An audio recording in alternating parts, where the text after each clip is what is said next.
Hi there, folks. Welcome back to Funny Papers. This is your old buddy Dustin, back for another episode. Thanks for tuning in again. You know, if you talk to anybody that starts a podcast, I think it's universal. Starting these kinds of things is not easy, and it takes time to gain traction, which I feel like, I'm still kind of slogging along through that process. We're gaining on 30 episodes in total, which is I think a milestone. I mean, that's a lot of time on microphone. And if you haven't listened to past episodes, I encourage you to go back and listen to them. We're getting better as we go. At least I am. I feel like I am. Maybe you be the judge of that, but in my own little head, I feel like I am doing a little better. But thanks for coming around. I don't know where most of these. I mean, I've seen statistics online. I'm able to actually look at kind of where listeners are and around the country and where people kind of stand. And it's pretty diverse. It's spread out. All 30 listeners that I think I've been looking at, which there's more than that, I think. And if you come to us from another country, that's awesome. Thanks for coming around. But as you know, I come to you from Denver, Colorado, beautiful state. If you've never been, I encourage you to visit. But we have the strangest of weather. I'm sure you know that. I'm sure you've heard about it. But nothing as crazy as what we're about to experience in the next few days. So yesterday was September 5th. Today's the 6th. September 5th, 2020. We broke a record. We got to 101 degrees. And today the same. I think it's 100 degrees maybe. And tomorrow's Monday. And it's Labor Day, actually, the holiday. It's supposed to be in the 90s, I think. And believe it or not, by Tuesday, our high for Tuesday is supposed to be 38 degrees, and we're expecting snow. We're expecting snow in September 8th, followed by a few record-breaking heat days. We go right into just snowfall. It's mind-boggling. I have a hard time wrapping my head around that. But and I was thinking, this has got to be a record in terms of snow falling so early. It's still summer. We still have like 2 or 3 weeks left of summer, and we're going to be experiencing snow. And I looked up. It's actually not. The earliest snowfall in Denver, Colorado was actually on September 3rd of 1961, so quite a while ago, 60 years ago. The average first day of snow is October 18th, which is almost a month and a half down the road. It's just strange. I just can't wrap my head around the fact that we're already getting snow. But I'll report on that. I've told you about my vegetable garden outside. I'm going to do my best to try and cover that thing up to keep my precious vegetables alive through the storm. Because after Tuesday, after that fluke of a day, we're supposed to go right back up into the 80s and 90s for the foreseeable future. But I'm going to cover up my vegetable garden and hopefully keep those little guys alive. We'll keep you informed on that. Well, some people come around, I guess, maybe to kind of get an update on my personal life, and if you enjoy that aspect of the show, I'm glad, because I like to bring a little something extra. But the meat of this show is about Funny Papers. It's about the comic strips, and that's what I'm going to start right now. I thought I'd do something a little different this time. I just didn't find anything in this week's edition of the comic strip section that was released today, that was published for today, that really caught my eye, or nothing that really just made me feel happy, and nothing to excite me to talk about. So what I decided to do, and I've talked about it before, is do a Calvin and Hobbes reading. Only it's going to be an extended version of that. If you're a fan of Calvin and Hobbes, and if you've followed them in the past, you know that they're kind of weekday strip. It's a shorter strip. Bill Watterson used to kind of extend his story. He'd start a story, and then the story would progress day by day in the weekday comic strip section. And as a whole, it creates an entire story, which is fun to read and look at. Able to do that because I've got a whole Calvin and Hobbes, the complete anthology of all of Bill Watterson's work with Calvin and Hobbes. So that's what I'm going to do, and I'm going to read through these shorter strips. It's going to sound like one long comic strip, but that's kind of that I think that'll play the story out pretty well. And I'll interject from time to time with my own kind of banter and commentary, and it should be easy to figure that out. But let's give it a shot. So yeah, this is Calvin and Hobbes by the aforementioned and great Bill Watterson.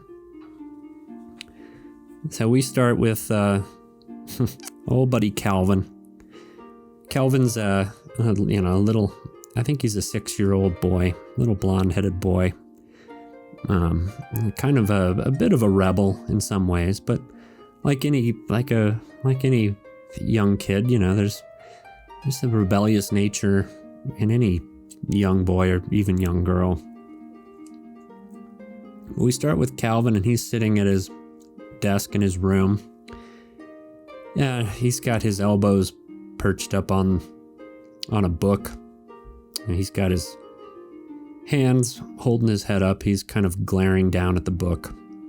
Next to him's a sheet of paper and a pencil. It appears that he's probably attempting to finish his homework, or maybe even start his homework. That kids don't like homework. God knows I hated homework. I always thought it was torture.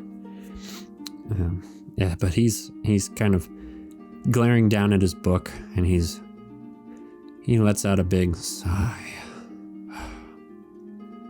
And now all of a sudden he's starting to shake his arms. His eyes are wide open and his hair's up on end. He's waving his arms back and forth. He's going, "Hey, whoa, whoa!"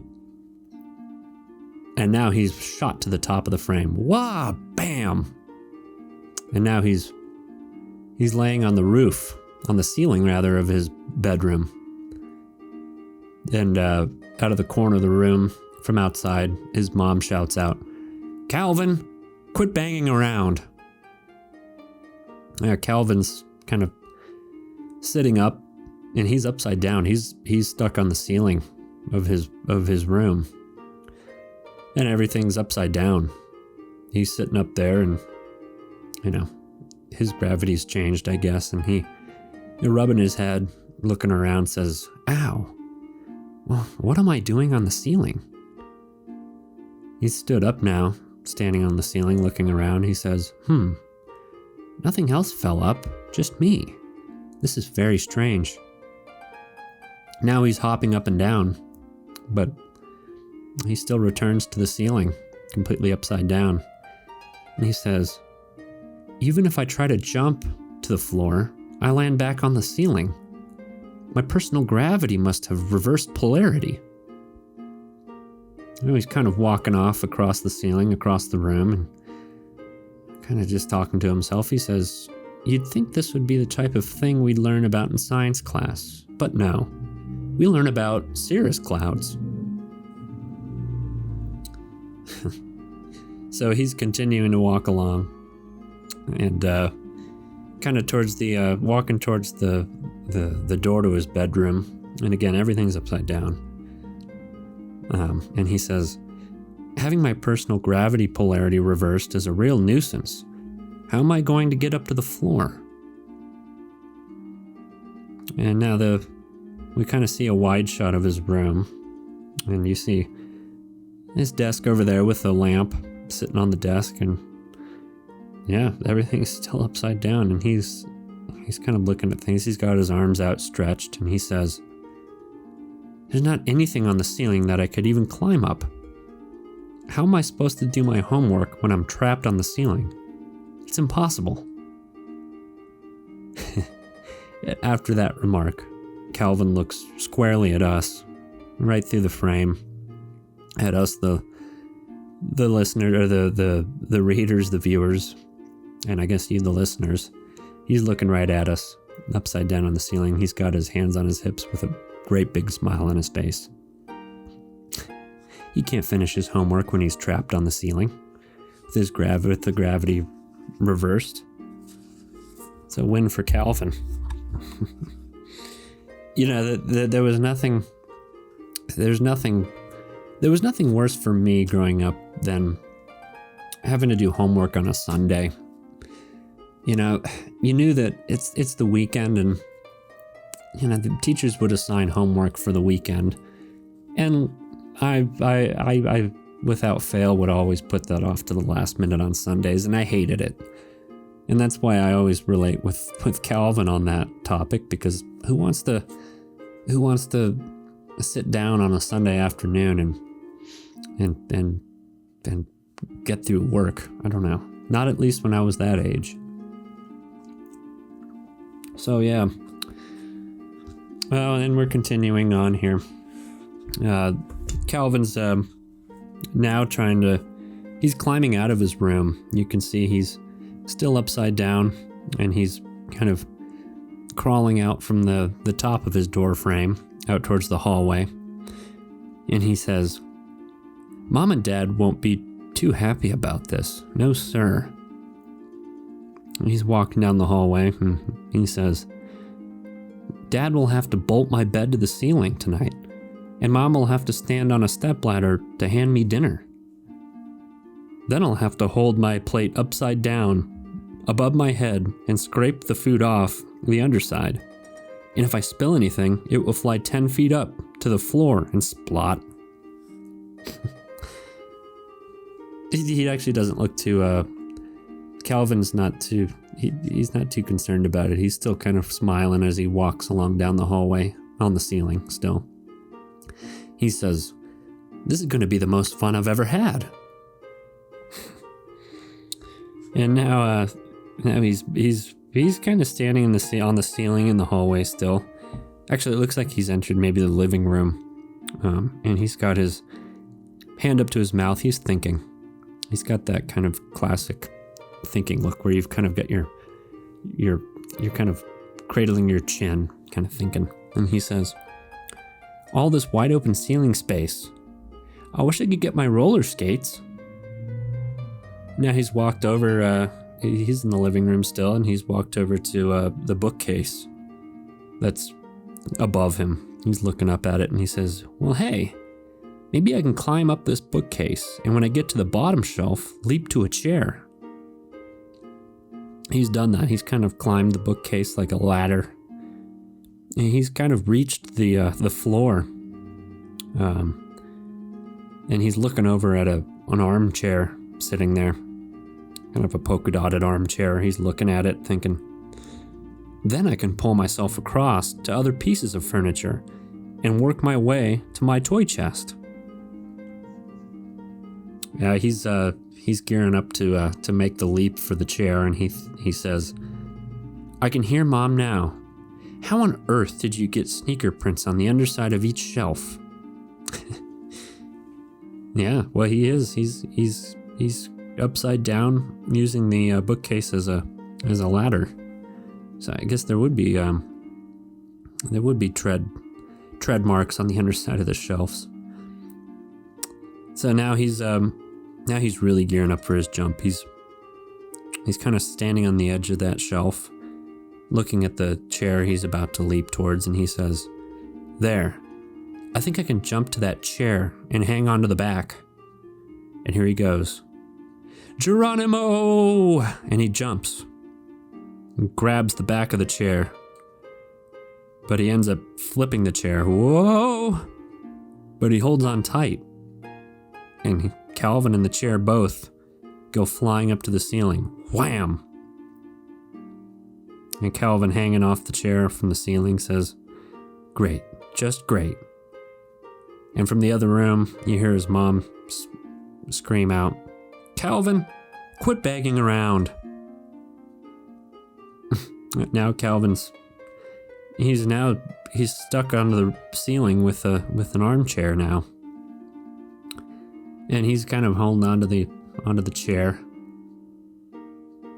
You know what? I'm wrong about that. No, he just flipped the chair upside down, and he's hanging off the back of the chair because his gravity is still pulling him towards the ceiling. That's what happened. He didn't pull the chair up to the ceiling. That's insane. No. But he's holding on because if he lets go, he's gonna fall 8 feet or whatever up to the ceiling.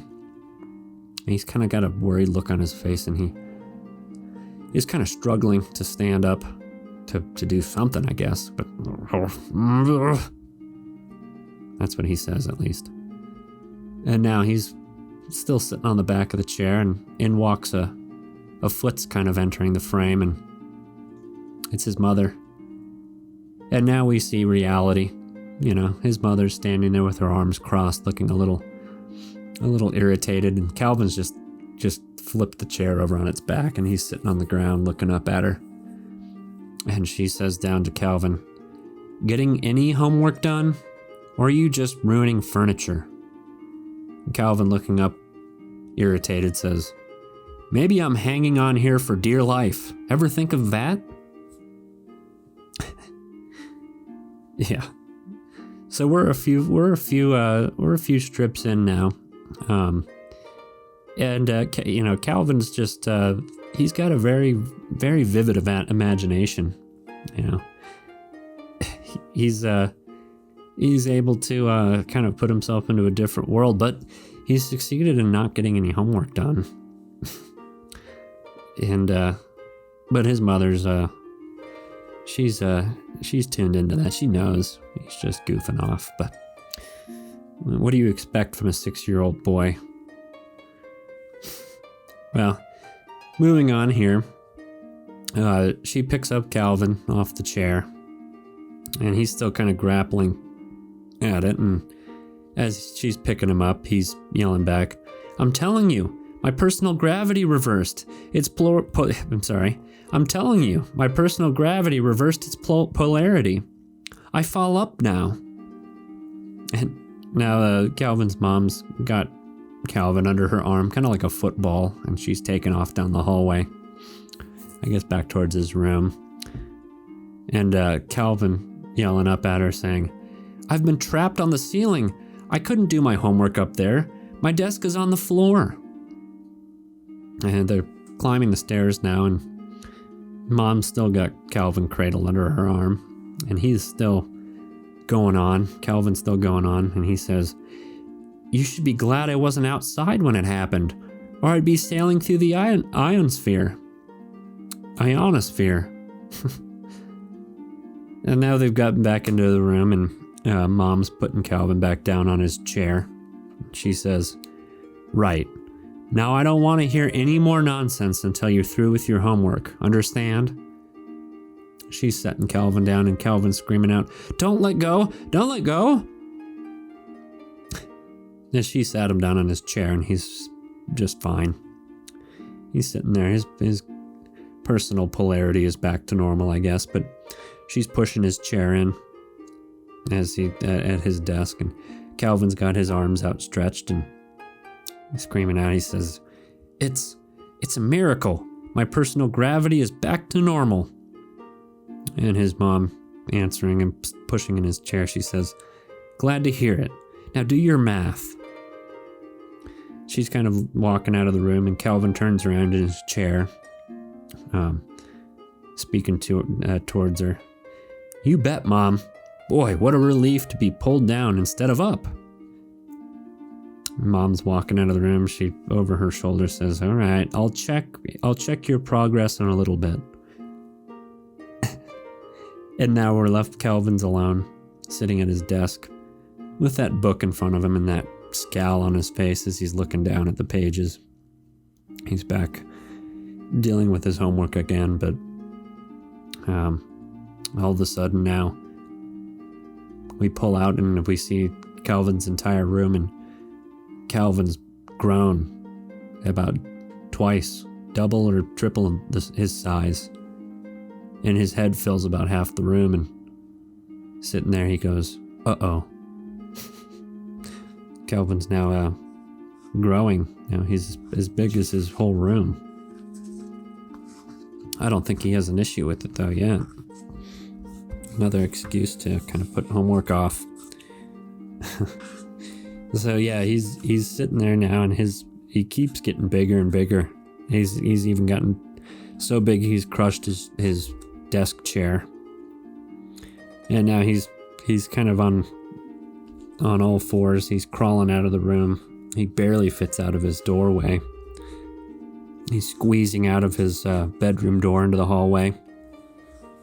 And he's kind of got that. He's just, it's a squeeze. And he's crawling down the hallway. And he says to himself, "This has been a most peculiar afternoon." And now he's crawling down the stairs towards the front door, and he's got a very worried look on his face as he's crawling down the stairs, and he says, "I've got to get outside before I grow bigger." He's gotten outside now. He's just gotten out the front door, and it looks like his foot is still stuck in the door, and he's trying to squeeze it out. I guess he got out just in time, because now he's standing up in the front yard and leaning on the house. Now he's twice as big as the house, and he's kind of wiping sweat off his face like, "Phew, made it out." And now he goes along, and now he's the size of like a building. He's walking through the neighborhood, and his foot's the size of the house. And he's kind of looking back, thinking, "I suppose I should get my pituitary gland checked." I don't know what the pituitary gland would have to do with him growing like that, but it's his imagination, I guess. Again, Calvin's got a very well-tuned imagination. This is like a dream, actually. That'd be a fun dream, actually, I think. Well, now he's running along through town, and he's still huge. But he's sprinting along, and he's got an idea. "I know.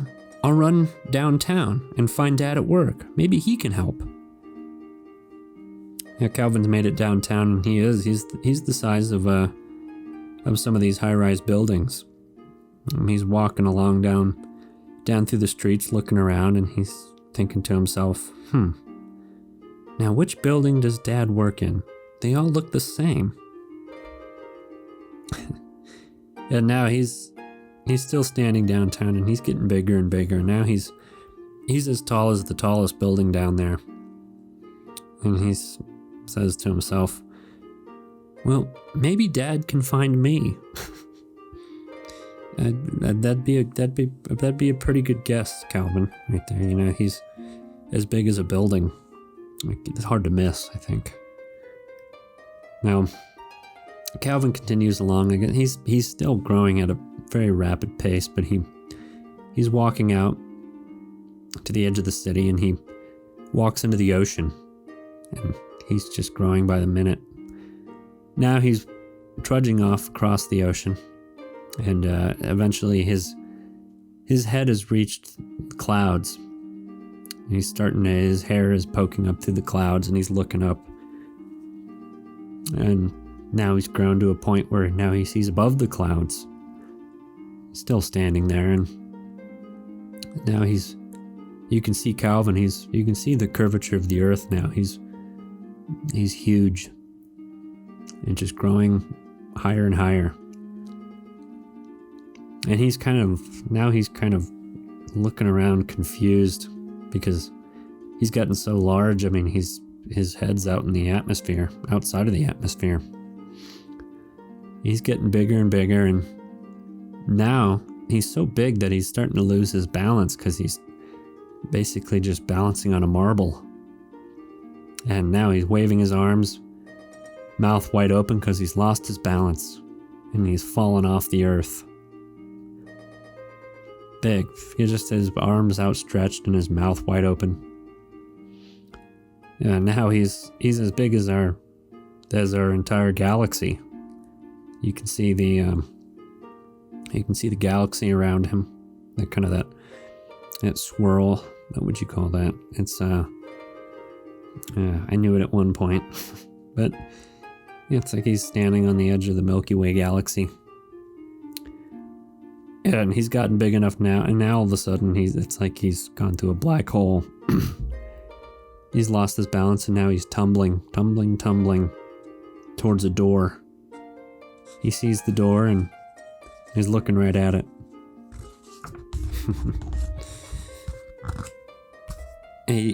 He reaches and he grabs the doorknob and opens it up, and he's walked into his bedroom again. After all that excitement of growing as large as a solar system and a galaxy, he's managed to find the door to his bedroom, and he's pushed it open. He's walked in, and he walks over to his desk and pulls out his chair and sits back down at his desk. And as he's sitting there, his mom walks back in, and she asks him, "Well, how's your math coming along?" And Calvin, looking back with a smile on his face, says, "I've almost started." Yeah, he's almost started. He really hasn't even really done anything. I mean, what an imagination, though, to get as big as that. That wouldn't it be nice to go back to that, where you have such a vivid imagination that all of that seems so real to you. Like I said, it's kind of like a dream. It's kind of a dream world. But we're not done yet. Calvin still has his homework to do. And he's sitting there, and his mom's in front of him, and she's got her hands out. Looks like she's giving him a little lecture, and Calvin's sitting there quietly looking up at her. But he's thinking to himself. He's got a thought bubble, and he's saying to himself, "Oh, brother, another discussion about my study habits and the importance of homework. I tried explaining it's hard to study when one size suddenly starts increasing, but does she care? Ha! No, it's just blah, blah, blah, blah, like it's all my fault. Mom's never been as big as a galaxy, so she can't understand how anyone else should be. Could be, rather. Sheesh." And now Calvin's nodding his head really fast. You can see his head's in motion as he's nodding. Yes. And still in his thought bubble, he's thinking to himself, "Oops, it looks like she's wrapping up. Better start nodding." And his mom's standing there finishing up her point. She's got both hands in her pockets. Looking down at Calvin, she says, "Good. I'm glad we had this little talk." Now, Mom's left the room, and in walks Hobbs. Hobbs is kind of making his appearance now, finally. But Hobbs is walking in, and Calvin's sitting at his desk. He's actually got a pencil in hand now, writing on his piece of paper. But he's got just a scowl on his face. He's not happy with the situation at all. And Hobbs walks in, and he says, "Doing homework?" And Calvin, yeah, he's not happy. He says, "Yeah, boy, you missed the show." He's explaining his story to Hobbs. He says, "I got a big lecture from Mom just because I got stuck on the ceiling and then grew so big I fell off the planet when I was supposed to be doing my math." And Hobbs is sitting there thinking. He's got his hand up to his mouth. And he says, "Gee, that's not very fair." And Calvin, looking up at him agreeingly, he says, "You said it. Here, Now, how about helping me hurry up with these math problems? Calvin, or Hobbes rather, has picked up the pencil and he's looking down at the sheet of paper, working on it. He's kind of smile on his face. But I guess maybe Hobbes enjoys math work. I don't know. But he's looking down at it and he says, "Sure, tigers are great at math. Now what do these little horizontal lines mean?" Calvin, helping him along, says, "That's a minus sign. Let me know when you're done, okay? I'll be reading comic books." So that's Calvin and Hobbes. That's the whole story.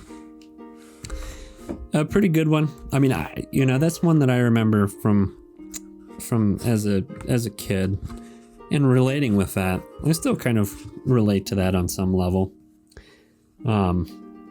It's just great. That comprised of let's see, what would that be? 3, 6, 12, 24. Yeah. 12. Well, you can tell my math is it's about 19. 20 panels, 20 strips. Starting November 13th of 1989, and then the last one was December 2nd, 1989. So yeah, it's like it's almost 2 weeks worth of content there. Almost 3 weeks actually. But that's an interesting. I don't know if comic strip writers do that now. Kind of follow that story as it goes like that. I think it's a brilliant way of writing. I really do. And it makes for a great book, in the long run.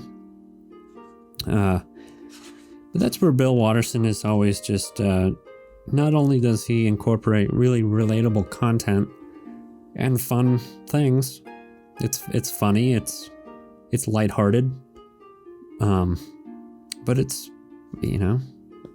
makes you, it brings you out of your own world, which is exactly what I believe comic strips should be, and the funny papers should be. There's a time and place, like I've said before, to bring in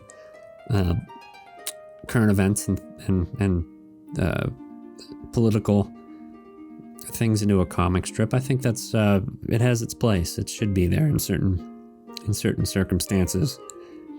But we're really what I think it's really, you don't turn to the comic strip section for commentary. You turn there for a laugh and a little escape, which, Calvin and Hobbes and the work of Bill Watterson is the perfect example of that. I could harp and I could go on for hours about the content, that kind of content. It's just so much fun. And, if you have kids, and everyone's been a kid before, that, the imagination is such an important thing. It needs to be, the growth of the imagination and creativity is an extremely important part of an upbringing. It's enriching. If you don't have creativity or the opportunity to explore the creative side of your brain and your personality, I think you're missing out on something. And in the same way, you have to sit there and study math. You got to learn those things. You can't get by without the simple math skills. Yeah, it's funny, when I was in school, my math teacher used to always say, when you're out and about, you're not going to have a calculator in your pocket. Referring to, they wouldn't let us use calculators in math class, obviously, because you had to learn the arithmetic, the shorthand or the long form of it on paper, just to understand what's going on. So it made perfect sense. But I always thought it was funny. Well, I think it's funny now looking back on it. My teachers used to say, well, you're not going to travel. You're not going to be traveling around with a calculator in your pocket.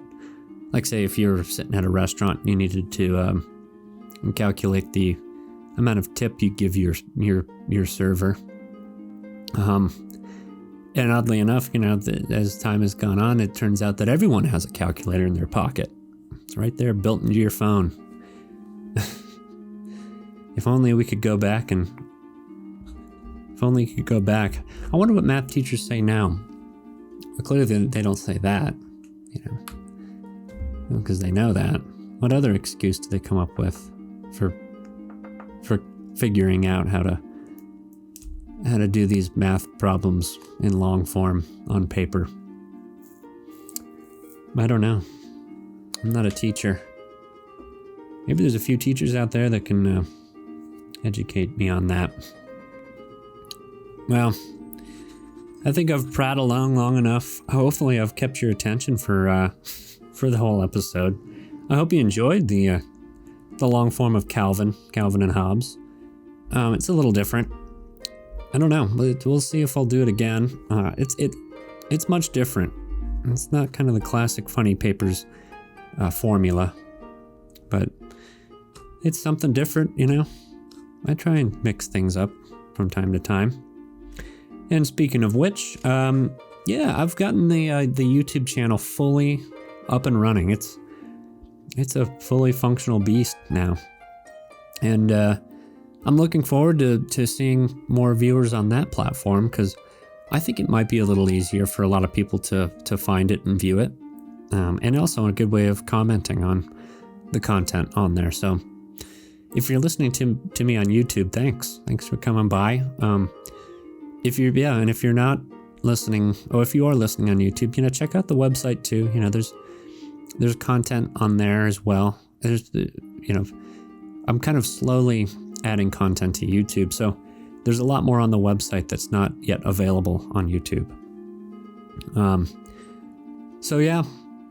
Thanks for jumping on this ride with me. I hope you continue to tune in for future episodes. And if you're listening on YouTube, I gotta this is shameless plugging, but hit the subscribe button, please. That would make a big difference. I don't think we have any subscribers yet. It's still a very young channel, but if you're listening there, hit the subscribe button. That would help. Let me know that there's people listening, and I think it'll help grow the popularity on YouTube. So enough of my prattle. So thanks for joining me today. And until next time, this is your old buddy Dustin, and I'll see you in the Funny Papers.